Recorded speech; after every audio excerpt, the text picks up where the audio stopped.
Hello and welcome to the morning sports briefing here on New Zealand Sports Radio. Hi, I'm Paul and I'll be your host this morning in the news today.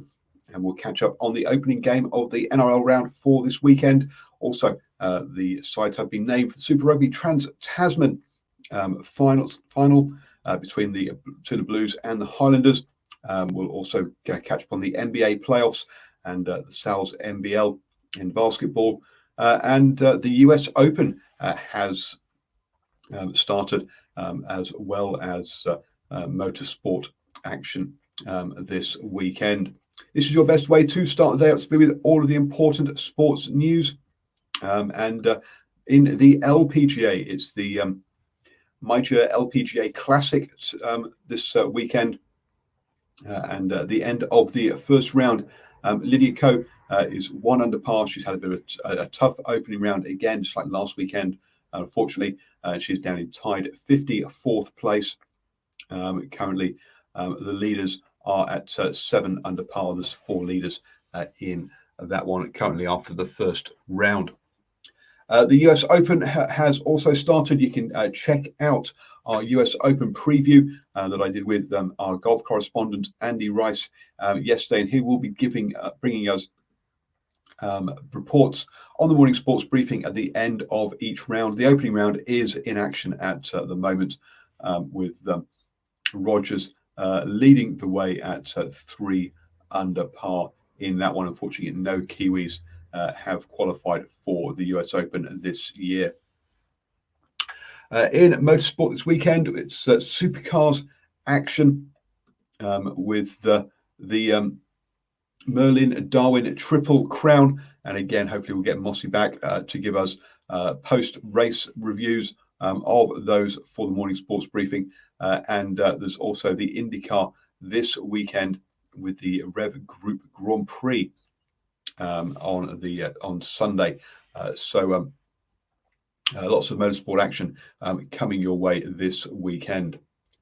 On to the basketball, and the Sal's NBL had one game yesterday to kick off this round of matches as the Auckland Huskies hosted the Canterbury Rams and picked up a fine win, 83-78 in that one. So a really good result for the Huskies up against the Rams there.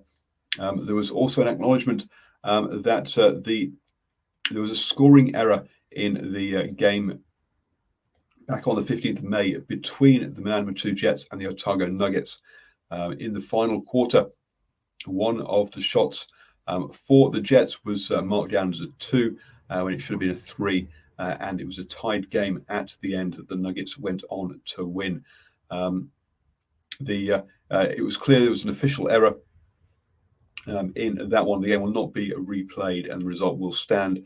And the league is working with the officials to make sure that sort of thing doesn't happen again.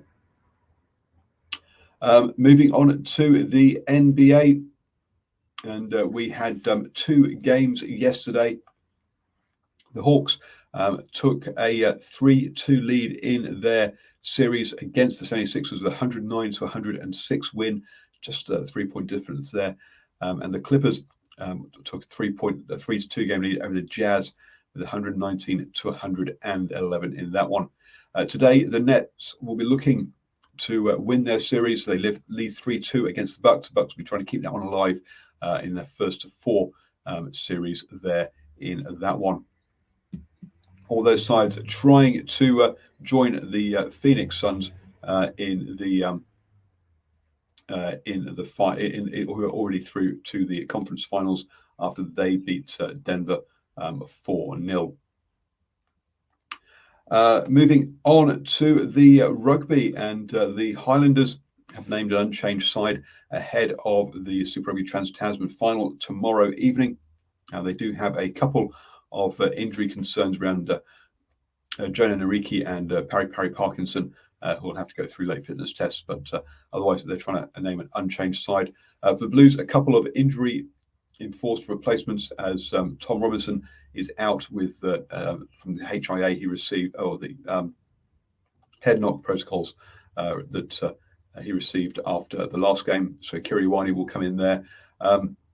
and also Offa Tuangafasi is still out with a minor injury as well. So Hodgman and Lualala will be the starting props for the Blues there in that one. Terry Black, though, has overcome some injury concerns from training in midweek and will be starting in the 10 jersey. Looking at then the NRL, which has kicked off their round, whereas the Rabbitohs took on the Broncos, and it was one-way traffic in that game. 46-0 there for the Rabbitohs, a big win.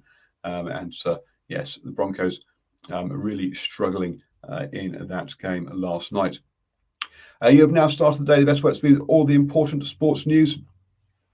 As I say, hoping to get we will have US Open reports from Andy Rice, and hopefully we'll get Supercars reports as well from this weekend's action for you over the next few days.